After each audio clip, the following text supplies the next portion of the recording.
Sometimes when you least expect it, you stumble upon a voice so haunting, so starkly honest that it sends a chill up your spine. It's not the type of chill you get from a jump scare in a movie. It's deeper, more like you suddenly recognize a piece of yourself, laid bare in someone else's words. That's the feeling many people describe the first time they truly listen to Townes Van Zandt, a songwriter whose name might only ring faint bells for casual music fans, but whose songs remain an underground treasure for those who seek out the poetry in hardship, longing, and human frailty. He wasn't a glossy superstar. You wouldn't have caught him on primetime talk shows, and you definitely didn't see his name perched at the top of the Billboard charts. You might, however, have unknowingly heard a famous cover of one of his songs and realized there was something strangely riveting lurking beneath the performance. That curious spark, that would be Townes's secret legacy, a legacy that blossomed in quiet corners and late-night listening sessions, shielded from mainstream adoration, yet revered by generations of fellow musicians, from Steve Earle to Emmylou Harris. Today, let's dive into the life of John Townes Van Zandt, a man whose journey in many ways felt like one continuous blues refrain: heartbreak, resilience, defiance, and a persistent yearning for transcendence. In the broad tapestry of American music, he stands as a folk troubadour and an outlaw country poet, though he never fully embraced nor benefited from either label. Perhaps that's part of the allure. Townes existed just outside the lines, as though he'd stepped off the stage of more conventional success and purposefully walked down a darkened alley, searching for truth in the solitude he found there. Born in 1944, he was welcomed into a wealthy Texas family. His ancestors were important figures, going back generations in the Lone Star State. If you've ever driven through certain parts of East Texas, you might pass a county sign bearing the family name Van Zandt County, honoring that lineage. One might imagine this to mean a life of privilege, stability, and carefully planned expectations. But privilege doesn't always guarantee peace of mind, and it certainly doesn't shield you from the unpredictable turmoil of mental illness or the allure of self-destructive temptations. For young people, there was a sense of possibility, of moving forward, yet also a constant tug of older, deeply rooted expectations. Family name, tradition, honor. Townes's father, Harris Van Zandt, had ties to corporate work in the oil industry and legal fields. His mother, Dorothy, came from her own line of strong-willed, proud Texans. They weren't the types to encourage their child to live on the fringes. By conventional logic, a young man from such a background might grow up to be an attorney, a businessman, or at least someone with a stable day job. By the time he was in his late teens and early 20s, doctors diagnosed him with bipolar disorder, a condition not well understood back then. Treatments were experimental at best, sometimes brutal. Townes was subjected to electroshock therapy, which was meant to jolt the mind out of its cycles, but, as he lamented in later years, also zapped away crucial memories. He once recalled trying to piece together who he was after those treatments. Simple recollections, basic emotional anchors, seemed scrambled or erased. In some ways, this might have contributed to the peculiar detachment that surfaces in his songwriting, a sense that he's an observer of his own life, drifting between clarity and confusion, comfort and despair. Despite all of that, music found him, or maybe he found music. While attending the University of Colorado at Boulder for a while, he immersed himself in the folk scene that was blossoming in the early 60s. Dylan was on the rise. The country twang was colliding with the bohemian spirit, and the seeds of the outlaw country movement were quietly beginning to germinate. Townes felt these changes in his bones, and the guitar became his confidant, the one place where he could distill the chaos in his head into chords and lyrics. Friends recall that he always carried his guitar around, scribbling down ideas on napkins, half singing to himself, losing track of time in a swirl of melody. Even in those early days, his music had a distinct flavor, the dusty sadness of country, the poetic introspection of folk, and a wandering spirit all his own. People who heard him play in small gatherings sensed they were in the presence of something raw and unvarnished. They couldn't always put it into words, but they knew his songs resonated like a secret heartbreak you never told anyone about. One rarely told story from that period paints a revealing portrait of Townes' budding instincts. Late one night, in a small gathering of fellow college students, he took the floor with his guitar in hand. The group expected a cheerful tune. Someone had requested something upbeat. Townes paused, struck a minor chord, then delivered a slow, mournful ballad about lost love and regrets that weighed heavier than the mountains around them. Most in the room were left teary-eyed, though they couldn't articulate why.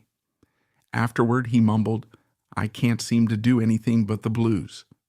And from the uneasy laughter that followed, you got a sense that everyone realized this was no casual statement. It was, in fact, a window into the entire musical path he was about to take. Townes eventually left college. He drifted through the Houston music scene. He played open mics at places that smelled of stale beer and heartbreak, where local talent often went ignored. A wealthy Texan in tatty jeans might have seemed out of place, but Townes felt more at home there than he ever did in a mansion. There's a rumor that, at one of these dingy bars, Townes slept in his truck for several nights in a row because he'd run out of cash and refused to ask his parents for help.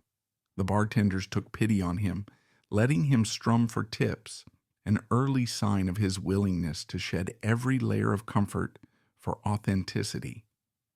During these ragtag gigs, he forged alliances with other musicians who recognized his raw gifts.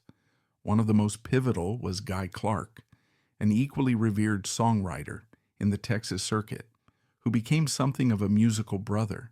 They bonded over a love of language, the power of simplicity in storytelling, and a mutual frustration that the mainstream industry didn't seem to know what to do with them. It was in these modest circles that the seeds of songs like Pancho and Lefty took shape. Pancho and Lefty, of course, would become one of Townes' most famous compositions, eventually covered by Willie Nelson and Merle Haggard to enormous commercial success. But in Townes' own hands, the song was a different creature, spare, mournful, and painfully intimate, like he was singing the last confession of a friend at 3 a.m. The version that soared up the country charts with Nelson and Haggard in 1983 introduced countless new listeners to Townes' work, but ironically, few realized he was the original writer. Even fewer realized how the tune, which some interpret as a metaphor for two conflicting sides of a single persona, mirrored Townes' own divided self. He drifted from bar to bar, from one cheap motel room to another, building a legend so quietly that for many years it was almost like the outside world didn't hear the rumors. The music industry wasn't sure how to market him. Folk clubs wanted polished protest singers or flower power anthems. Country establishments were accustomed to more radio-friendly hits. Townes, though, was neither. He wrote songs about the darkest corners of the heart, loneliness, death, remorse, the occasional glimmer of fragile hope, and he performed them in a voice that was gentle yet ghostly. To those who listened closely, it felt like a secret handshake. If you could handle the rawness, you'd be rewarded with a kind of poetic truth that was rarely heard on mainstream radio. Meanwhile, his personal life spiraled between tumultuous marriages, frequent relocations, and the ever-present specter of his mental illness. He fell into heavy drinking. But to call it just heavy drinking might be too polite. It was an all-consuming battle with alcohol. a battle that would eventually star in the tragic final act of his story. In intimate interviews, close friends describe the phenomenon of Townes picking up a bottle early in the day, losing hours in a haze, and when evening arrived, playing songs that could reduce a hardened audience member to tears. There was a mesmerizing contradiction to him. At times, he was a witty, sly raconteur who'd crack jokes between songs. At other times, he was distant, a million miles away, even as he strummed in front of a small crowd. Some nights he could wow a half-empty club with the same intensity he'd bring to a major stage, as if the size of the audience didn't matter. That was Townes's gift and his curse. He poured every ounce of truth into his music. But rarely did that truth bring financial stability. Instead, it burned him up from the inside. The relationships Townes forged in those years tell us more about him than any chart position or radio airplay ever could. Fellow songwriters like Steve Earle famously declared, "Townes Van Zandt is the best songwriter in the whole world, and I'll stand on Bob Dylan's coffee table in my cowboy boots and say that." That's an audacious statement, especially considering Dylan's monumental place in American music. Yet Steve Earle's devotion was absolute, a testament to the mesmerizing effect of Townes's lyrics. Music insiders recognized in Townes a once-in-a-generation type of talent, but the machine of the mainstream industry, with its need for polished singles and neat marketing angles, consistently passed him by.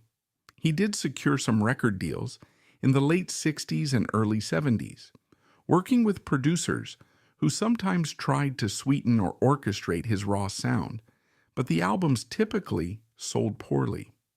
Over time, a disheartened Townes took to recording in stripped-down sessions, or not recording at all. He drifted deeper into that persona of the wandering troubadour, a figure you might picture traveling with nothing but a guitar case and a half-empty whiskey bottle. And indeed, the reality wasn't too far off from that romantic, if tragic, image. One lesser-known anecdote from the early 70s. After one show in a cramped bar, a fan approached Townes and told him she believed his songs had saved her life, that his honest portrayal of despair gave her a strange sense of hope, because she knew she wasn't alone in feeling lost. Townes blinked in that slow, thoughtful way he had, then replied, "I'm glad it helped. I sure needed saving too." It was the kind of admission that peeled back the layer of performance and revealed the human being behind the lyrics. Moments like these highlight a duality.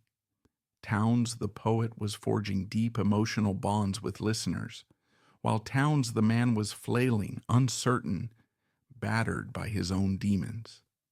Despite the adoration from fellow musicians, the mainstream ear never quite bent in his direction. He performed in small clubs, house concerts, and even at times on the street.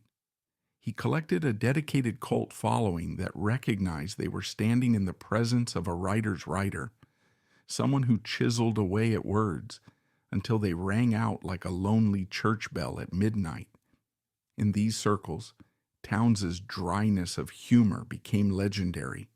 He'd crack an unexpected joke or spin a tall tale between heartbreakingly sad songs. A typical set list might feature a devastating ballad about mortality, followed by a bit of comedic storytelling that left the audience in stitches, only for him to launch into another tearjerker right after. He was married multiple times, often to women who believed in his potential and tried to help him find stability. Each relationship was tested by his restlessness, the demands of the road, and his deepening substance abuse. It was as if music was both his anchor and his siren's call, pulling him away from normal domestic life.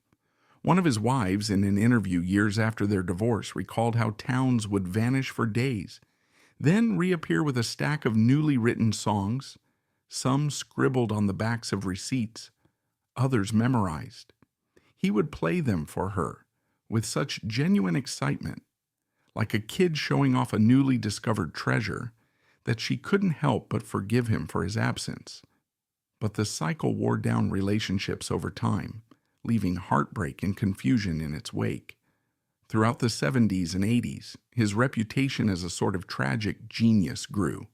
He briefly collaborated with artists who introduced him to a broader audience, yet full-fledged fame remained elusive. Given his personality, one wonders whether massive fame might have destroyed him outright. He was too raw, too unguarded, and the standard routines of the entertainment industry, radio tours, press junkets, commercial obligations, likely would have broken his already fragile psyche. Townes's frequent relocations took him from Colorado to Houston to Nashville, and then on to countless back roads. It's said that he wrote some of his most beloved songs while living in a rundown trailer without electricity. He'd light candles, strum an acoustic guitar, and let the shadows on the walls dance as he whispered lyrics into the night. No big studios, no lavish production, just the hum of the wind outside and the echo of his own heartbeat. It's in that solitude that compositions such as If I Needed You and Waitin' Round to Die were born, songs that would eventually become cornerstones of the folk country canon. Waitin' Round to Die in particular stands out. It's a stark portrayal of hopelessness, a narrative about a man who's battered by misfortune and addiction, finding no solace except in the inevitability of death. When he first performed it in front of unsuspecting audiences, it was met with stunned silence. Some were offended, others were moved to tears, but few were indifferent. It's a prime example of Townes's ability to unearth the raw nerve of human suffering and turn it into something beautiful, albeit painfully so. Yet, beneath these heavy themes, Townes also had flickers of gentle humor and compassion. He wrote If I Needed You, a lovely and delicate song that's as romantic as it is plain-spoken, revealing that he could portray tenderness just as honestly as despair. In a way, the entire spectrum of his music was always about honesty, even when it meant exposing darkness that others might have preferred to avoid. Controversy followed Townes in small but significant ways. Some found him irresponsible. He often borrowed money he couldn't pay back, burned bridges with people who tried to help him, or disappeared on scheduled studio sessions. Others criticized him for glorifying a self-destructive outlaw lifestyle, but those who really knew him saw it less as a lifestyle choice and more as an inevitability of his psychology. He was wrestling with a bipolar condition that never received the nuanced care it might get today. And yes, he made choices that compounded his troubles, but he also struggled in a system that rarely empathized with the complexities of mental health.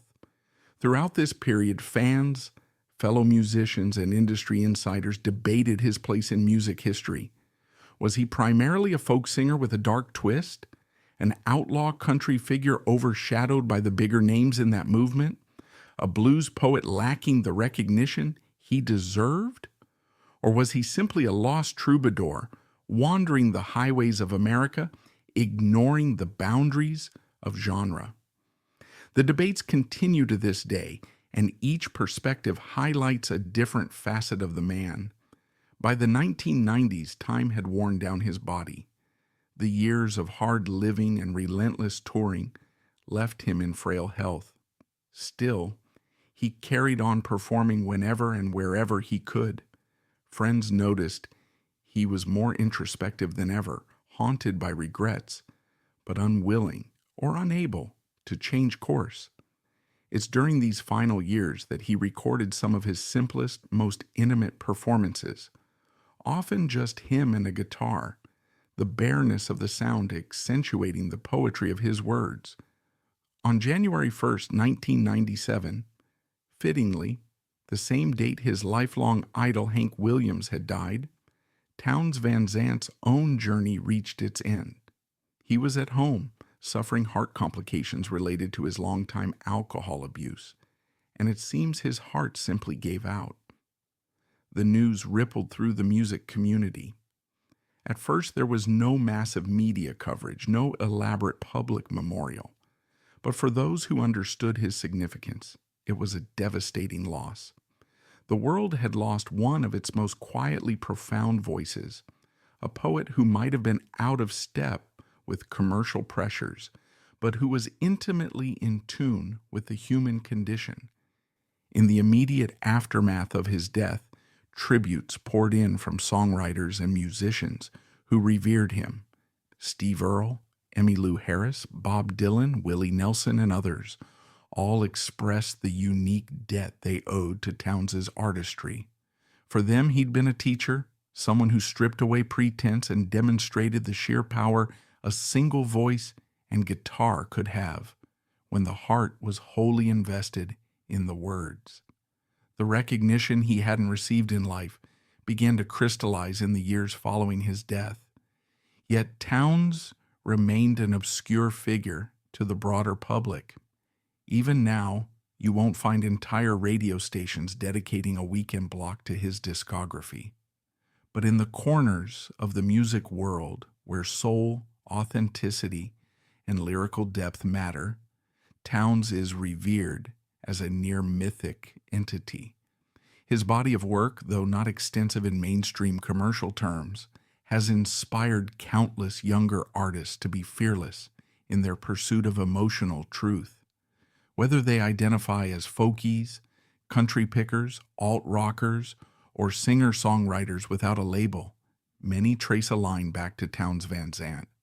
One of the more poignant aspects of his story is how his life and music remain intertwined. You can't really separate the two. The relentless wandering, the despair, the longing for something bigger than fame. Those were the emotional ingredients that informed every chord he played. If you listen closely to Rake or Tecumseh Valley, you'll hear allusions to shattered dreams, to the specter of mortality, to the small kindnesses people show each other in moments of dire need. You'll hear the echoes of someone who felt more deeply than most, who tried to capture the fleeting sparks of beauty in a world that could be cruel and indifferent. For those wanting a glimpse of Townes' hidden humor and warmth because he wasn't all doom and gloom, there's a story about him wandering into a rundown bar after a long drive. Everyone looked tired, worn out by the late hour. He got on stage, played a series of his saddest songs, and the bartender joked that the place was about to collectively burst into tears. So Townes broke into a comedic monologue, telling jokes that were half silly, half profound. He told the crowd life's funny even when it's not. Summing up what made him so compelling, he could shine a light into the darkest corners of existence, yet still remind you that there's some absurd humor in just being alive. Controversies about his personal life, financial irresponsibility, failing relationships, or missed opportunities in the studio never overshadow his musical contribution for those who truly love his work. But they are part of his legend, illustrating the complexity of genius wrapped in fragile skin. He didn't choose the easy road, and in some sense, he didn't choose any road at all. He preferred to drift, to observe, to reflect, to scribble down lines on any scrap of paper he could find, and to transform those scribbles into songs that could cut to the marrow of human emotion. Today, historians of Americana music are reevaluating Townes' role as a crucial link in a chain that stretches back to early country balladeers and forward to the singer-songwriters of the modern era. He belongs to that lineage of Hank Williams, Willie Nelson, Guy Clark, Blaze Foley, Lucinda Williams, and many more, who balanced on the tightrope between commercial acceptance and personal artistic integrity. Townes consistently leaned toward the latter, for better or worse. In that sense, he's both a cautionary tale and an inspiring figure. A cautionary tale because his struggles with mental health and addiction took him from this world far too soon, an inspiring figure because he refused to compromise the raw honesty at the heart of his art. The long-term impact of Townes Van Zandt's life story is hard to fully quantify. On a purely musical level, his songs are studied by aspiring composers who want to see how minimalism, directness, and carefully chosen imagery can produce a staggering emotional effect. On a personal level, his life stands as a testament to the toll mental illness can take when it intersects with personal trauma, self-medication, and a society that doesn't quite know how to handle such complexities. Yet it also remains a testament to how resilience can show up in the form of creativity, how someone can be battling enormous personal demons and still create works of art that guide others through their own darkest nights. For anyone who listens to Townes for the first time, the reaction is often immediate. There's a hush, a feeling that you've stumbled upon a secret conversation, a journal entry whispered in the middle of an empty desert. You might not grasp every nuance right away. Sometimes his lyrics feel abstract, sometimes they're straightforward, but you sense there's a heart beating behind them, one that's both wounded and wise. You realize these are the songs of a man who lived on the edges, who saw the world from a perspective few do, and who told the truth unvarnished. If there is a takeaway from Townes Van Zandt's life, it might be a reflection on the power of genuine art to reach places in us that we might keep hidden even from our closest friends. Perhaps his refusal to chase the mainstream was partly because he sensed that art like his needed to stay in the shadows, to remain slightly elusive, discovered rather than promoted. Or perhaps it was the simple truth that his temperament wouldn't allow him to exist in the bright glare of success without losing the spark that made his music so meaningful. That's a wrap for today's video. If you enjoyed it, smash that like button, drop us a comment below, and don't forget to subscribe so you'll never miss our new content. Thanks for watching.